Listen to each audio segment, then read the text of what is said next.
The 1980s were saturated by slasher flicks. A few great, some good, but mostly highly generic copycats of one another. Slaughter High has a gimmick and an identity, for the most part. But is this 1986 B-movie slasher a cut above the rest, or just a bloody bad film? It tells the story of 8 high school students who play a prank on nerdy Marty. But the prank goes out of control and results in him being hideously burned.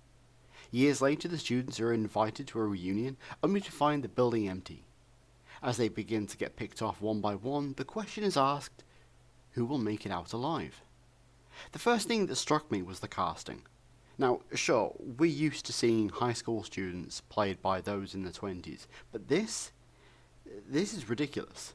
These are the oldest looking high school students I've ever seen, to almost offensive levels. Want an example? One of the girls, Carol, is played by slasher veteran Caroline Munro, who was born in 1949. Yes, boys and girls, the high school student was being played by a 37-year-old. And I'm not even sure if she was the oldest either. What's with the industry's refusal to cast people of suitable ages? Sorry, Miss Monroe, but I think you overestimated the age range of characters you thought you were able to play. Now, the movie plays out exactly as you'd expect it to. Our characters get picked off one by a masked assailant, and I have to say, some of the kills are fairly inventive and considerably better than the generic stabby we're used to seeing, especially from this time period. The plot, again, is exactly what you'd expect. Really, no surprises, but it accomplishes what it set out to do at least. Sadly, the finale is terrible. I'm not sure what in the blue hell they were thinking, but it really damaged the movie for me. Had they not done this, I'd have rated this considerably higher. One thing that is worth noticing is the actor who played Marty, Simon Scudamore. He did an exceptional job here, especially considering it was his very first acting role.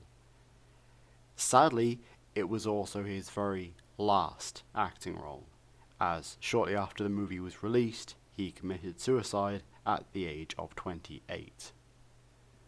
All in all, this isn't the worst slasher out there. It marginally stands out from others, of which there were many. But that ending, man, that sucked. I award Slaughter High a 5 out of 10. Okay, rant time. I want to address suicide. It's something that gets a very negative reaction from ignorant folks, and hearing it drives me crazy. Whenever you have a high-profile celebrity who ends their life, such as Robin Williams or Chester Bennington, the cretins come out of the woodwork with claims that they were weak and their actions were selfish. People making such claims are clearly ignorant of mental health issues altogether. If you believe they were in their right mind, then you are completely out of yours. As a long-term sufferer of depression, I assure you it's not that cut and dry. I could have everything in the world I've ever wanted and still go through bouts of crippling despair. That's right, crippling despair. Not feeling a little sad, but something irrational, something I couldn't begin to explain as I don't understand it myself. These people need help, not ignorance when all becomes too much for them. Look at the video Bennington's wife recorded of him on the day he ended his life. Sat there with his family playing games. He looked so happy. Yet as fast as it takes me to snap my fingers, a head change can happen.